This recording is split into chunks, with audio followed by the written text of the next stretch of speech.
Welcome, dear friends and deep thinkers, to the first round of the Grand AI tournament, the first galaxy. We're starting with the Terran Empire NV, called after the streamer Novirtue, who wanted this to be made like that. We have a citizen stratocracy, an oligarchic citizen service and meritocracy. For great leaders and for more naval capacity, also for more unity from soldiers, which is very important in the new patch. They will be xenophobe, so they can build star bases easier. And they have 10% more pop growth speed, which will be very helpful. Also, their fanatic militarist can use the no retreat war doctrine. Claim influence cost goes down by 20% and ship fire rate goes up by 20%, which is a big help at the start. And the start is the most important part of the game, right? So the Terrans are intelligent, which helps obviously with research, sedentary and solitary, so they have a little bit more pop housing usage, and they don't have much migration around, and the resettlement cost will be a little bit higher. They are also traditional and quick learners. Traditional to get more unity, which is very important in the new patch, and quick learners gives them just a little bit better leaders over time.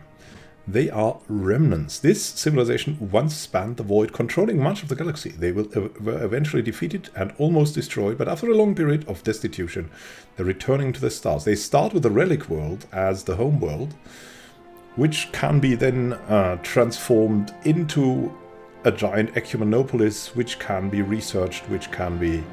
Yeah, it's just a great world to start with. And it's a fun start to take the Terran Empire.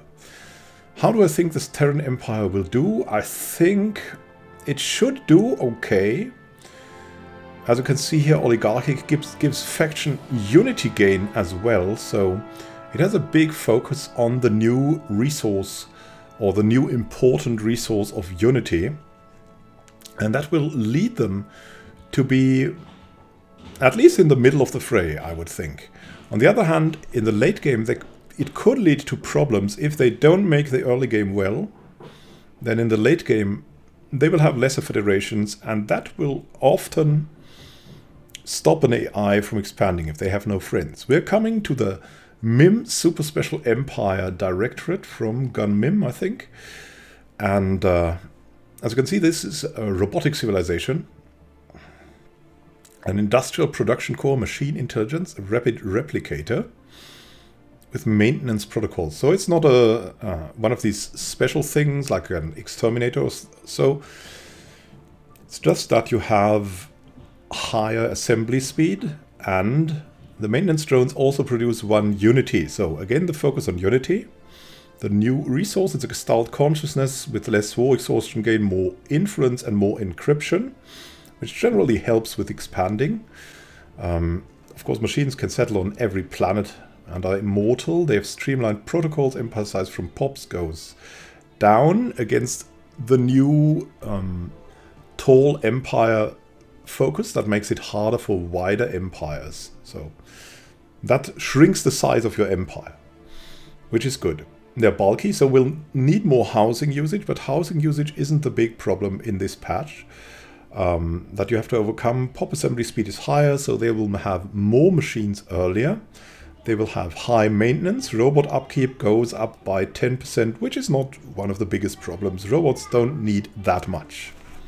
The MIM Super Special Empire Directorate starts with resource consolidation. The machine intelligence has long since consolidated all resources in their home system into their capital world, covering it entirely with machinery. They start with the machine world. It's like the thing if you start with a tree of life, with a hive mind. You start with resource consolidation as a normal machine intelligence, which is a pretty good start. So that's their backstory. MIM Special Robot Empire Directorate was created one day, and the last surviving member of a long-dead race made a thinking robot. After 41 failed iterations just before the last breath of life left its body, robots then decided to name their future society with their creator name to honor this being, adding a super because of the strength of their calculations. This was the creation of the Missed Empire. We're coming to the third empire. The Mirovandia Mine by Naismith Gaming starts with the prototypical tree of life for the Gestalt consciousness. That just helps a lot with food production and growth. The hive mind typically has more pop growth speed and less empire size, 25% less, which balances out their limited diplomatic options. But they will have these diplomatic options because they will be empathic.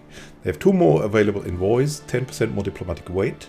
They have catalytic processing, which helps turning food into alloy. So you can fully concentrate on food and still have more alloys. You don't need to go for minerals as much, which is a big advantage for a Gestalt consciousness that needs food for so much. So you can see war exhaustion gain goes down by 20% as a Gestalt consciousness, influence goes up, and encryption goes up.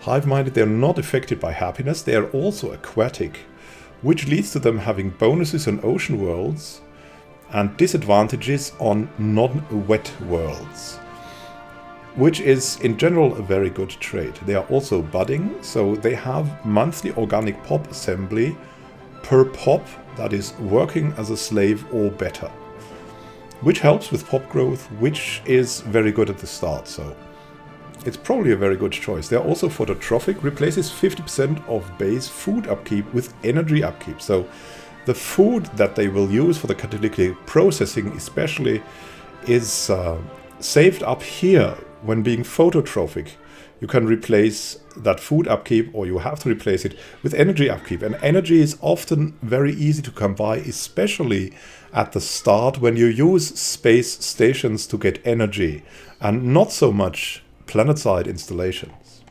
They are also sedentary, with pop growth from immigration going down and resettlement cost going up by 25%. And they are slow learners, as so their leaders will be a little bit falling off compared to others, but due to them usually going the ascendancy path genetic, they will have longer lifespans, and so they will have the time to do that. Let's have a look at the backstory. On the scale of their existence, the Mirovandia mind has only recently acquired sapience. For eons, the tree has served life on Mirovandia. But this was an experiment in intelligent regulation of the biosphere. Unbeknownst to the tree when it designed this plan, this would open up other worlds to it. Now the Mirovandia mind grasps at the stars. By Naismith Gaming. The Valkan Republican states are starting on a very interesting shattered ring world. They are an oligarchic military junta, everyone taking oligarchic because of the faction unity gain, which will probably be good at this update. Mining guilds for a great start, minerals for miners +1, free haven, getting pop growth from immigration and immigration pull, plus 50%, so it's a military junta, but it's also a free haven, so it's a friendly military junta, which gets more immigration and immigration pull, so it will lead to more growth, and because they have usually a lot of room due to the Shattered Ring world, this will be very good for them. They're also xenophile, which increases their trade value, and available envoys, which is good for diplomatic actions. They are also fanatic militarist, to be able to defend themselves better, and to be able to attack better. Claim influence cost of -20% and the ship fire rate of +20%. And in the, at least up until the mid game, they will have a big advantage compared to other empires. They are though weak. The army damage goes down by 20%. Worker pop resource output by 2.5%. Weak is something I also take very often because I don't think it's that harsh for someone who doesn't want to invade other empires from the start. Later the technology will overcome that. They're enduring, so their leaders live a little bit longer, 20 years longer. They are adaptive. They have an easier time settling on other planets. They are, though, slow breeders. Their pop growth speed goes down by 10%, which can be hampering them, but we'll see about that. They have the immigration to balance this out. They are also docile. The empire size from pops is -10%, so they won't have to deal with high penalties very quickly regarding to their population size. They're starting in the Shattered Ring world, which is just which was balanced a little bit, as in nerfed. It was a really, really, really good start. Now it's only a good start, an interesting start. You start with the Shattered Ring world as your home world. It can be repaired, unlocking special Ring World segment districts. Habitability preference is set to Ring World preference, making other types of settlement undesirable, but they have the adaptive to balance that out a little bit, to give them a little bit of a start on normal planets. This civilization inhabits a ring world built by unknown forerunners. If it can be understood and fully repaired, it will grant them great power. Now we're coming to the Coaal Hive, and you can see they are mushrooms. They're ascetic mushrooms. Again, a hive mind, ascetic. So they have 5% more habitability and 50% less pop amenities usage. And that's going to help them settle on more planets very quickly.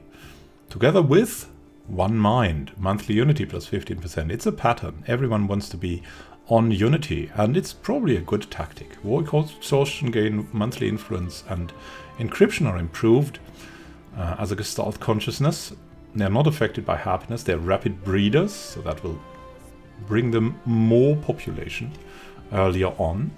They're charismatic, so they will get more amenities from jobs, and they will use less. That was an old weakness of the AI, having not enough amenities, and this definitely, together with the new AI improvements, will avoid these problems the AI has had, or maybe still has.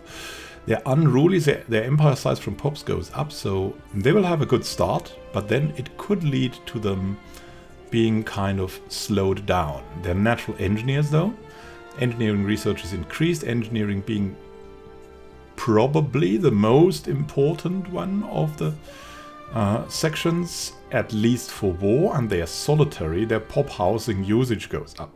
So we'll not have the biggest population rather quickly, and we'll see if this will balance out the hive or this will be a problem. They're starting with a normal prosperous unification, with which the AI usually does well, starting the game with additional 4 pops and 2 districts. It's just a flat bonus. Through its strife and triumphs, this society has reached every young civilization's ambition, a homeworld with unified goals and a path open to the stars. Hazaria on a savannah world. Number 6 is the Kodranite Corporation. As you see, they are lithoids. Very, very nice logo. They're corporate lithoids. They have brand loyalty, giving them 15% more unity and a 25 increase in edicts fund. That's basically free unity used for edicts. Edicts only. The corporate also has 10% more monthly unity and empire size effect increased though by 25%. So that will be very interesting to see how that thing will go with a lot more unity. And they have a corporate death cult, which will also help with unity production as well. Mortal initiates and death priests, turning consumer goods into unity, society, research and amenities. And you can unlock a set of sacrifice edicts providing empire-wide bonuses whenever mortal initiates are sacrificed. I think this is a great one to play for a player. I don't know how strong the AI is with it, but in general, lithoids tend to do very, very well. So there's a bonus on that. Trade value from Xenophile and available envoys will make them easier to bond with other civilizations, which is something that is very good for mega corporations because they'll be able to open up more branch offices easier then. They're also fanatic spiritualists, increasing their ability to produce unity and to use edicts, which will make them just very strong, I think. So they are lithoids. As you can see, they have less pop growth speed and pop assembly speed, 50% more habitability and army health, and 50 more leader lifespan. That's very, very good, all in all. And they have scintillating skin, producing more rare crystals per month. Everyone working as a slave or better produces 0.01 rare crystal per month. So that's also something that helps. It's not something great, but it helps. It helps at the start especially. They're strong. They have even more army damage and worker pop resource output. Strong is one of these things that works well with lithoids that are already strong from their army health. So If you want to invade with Lithoids and they're strong as well, it's just really, really good. So traditional, which increases their unity production even more. That might be over the top, but it certainly plays into the new unity system. They're also solitary. Pop housing usage is increased, which is not so much a problem because the Lithoids don't grow as much and they're sedentary. Pop growth from immigration goes down and resettlement cost goes up, which we'll see how that goes depending on if they have migration treaties. That might lead to a population, stagnation from immigration. We'll see how that plays out. In general, I use sedentary mostly with xenophobes, but I'm interested to see how it works with xenophiles and probably migration treaties that these guys will go into. They are starting with common ground, which is an extremely interesting start. So they are starting in a federation, a galactic union federation, which is a very tolerant federation, and not something special, just they're tolerating very different members easily. Starting with 2 additional members, they are the leaders of the Federation. Members will occupy any guaranteed habitable world slots near your home system, so you have to find extra habitable worlds to settle on. But you have 3. This means if you count this Federation as an empire, they have an advantage because they basically can neglect the wide empire penalty. So I'm really looking forward to see how these alpine rocks will do. And there's the Beastman Imperium. They're looking like classic, like from classic legends, right? I always like this Beastman picture. They also have, of course, very nice logo fitting to that. They're living on the Pride Savannah world. They're a feudal empire. First empire we had. They're imperial, which means their power projection is increased. And they have an aristocratic elite. So they're all imperial, if you want to say, and ruled by the nobles. Nobles can construct noble estates, buildings that add additional noble jobs. Nobles help mostly with unity. Capital buildings replace some of the politician jobs with these nobles. And we have a feudal society, really fitting that from a roleplay perspective. Society is organized in a feudal manner. Your leaders do not cost unity upkeep if they are employed, but cannot be dismissed. In addition, your employed governors generate unity equal to their level, which can be a big starting thing. Your subjects can build starbases to expand their territory. So that's something extremely interesting to start with. Especially if you want to play with vassals. They are authoritarian, allowing for a little bit more influence and worker resource output, and they can enslave aliens and have stratified economy living standards. That's not much to give to your pops. They are militarist, which helps a little bit with ship fire rate and claim influence cost, and they can use the no retreat war doctrine. And they are also spiritualist, which helps with the temple buildings that are just superior unity generators, if you want so. And also with more monthly unity, edicts upkeep and edict costs. So they're very well set for the new unity game. They're also communal. Pop housing usage goes down, so they can fit more people on a planet. They are charismatic. They get more amenities from jobs, which combines well with communal.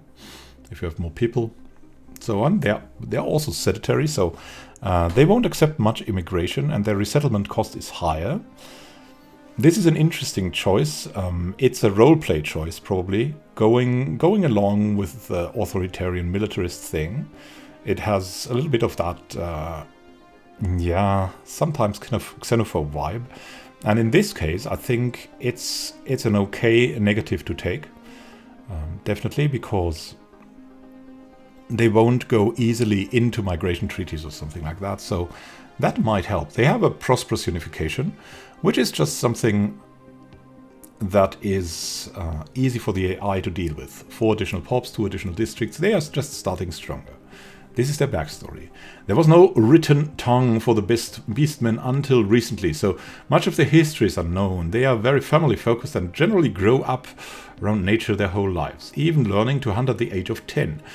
There are many different kinds of families for the Beastmen, from packs to prides or even herds. It's common for a female to give birth to a litter of young.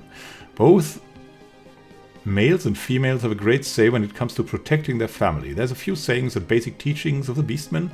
Let the cunning give strategies, the wise share their wisdom, and the ingenuity bring new ways of life. Let the strong, the fast, and the tough be your family champions. Your pride, pack, and herd are home.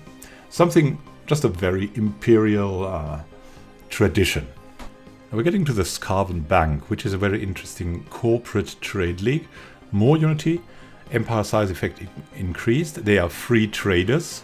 Trading fleets are bolstered by semi-independent free traders, which means they get increased trade value by 10% and branch office value goes up by 10%, which helps them generate even more money. They have private prospectors, which unlocks the private colony ship, which can be financed with energy.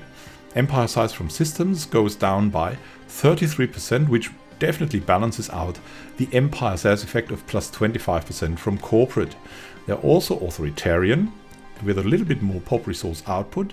They can enslave aliens as well, and they have a little bit more influence, so they can use indentured workers. That's how the slaves are called in corporate. They're also fanatic materialist, which gives them a big edge in researching. 10% more research speed and 20% less robot upkeep, as well as the academic privilege living standards that are great for research will help them out. But they have to care for their AI, or they will have an AI uprising. They are thrifty, getting even more trade value from jobs, 25%, and rapid breeders. Their pop growth speed is increased. They're also traditional, giving them 10% more unity from jobs. So these also have an interesting start with a little bit more unity than usual. They're unruly, empire size from pop goes up by 10%, and fleeting. Leader lifespan goes down by 10 years, which is generally not a problem for fanatic materials, as they quickly get technologies to enhance their lifespan. They're also remnants from its civilizations once spanning the world, starting on a relic world, which is a very, very good start for research, and later maybe an ecumenopolis. And their backstory is money. Yes, yes, money. Then we come to the Agarthan Dominion, an oligarchic science directorate, again with more faction unity gain, but also a technocracy with a modified technocracy. Capital buildings replace some politician jobs with the science directors that also have unity and science, and they have their scientists have twice as high a chance to discover technology that falls within their field of study. So they have a definite bonus on that. They are also reanimators.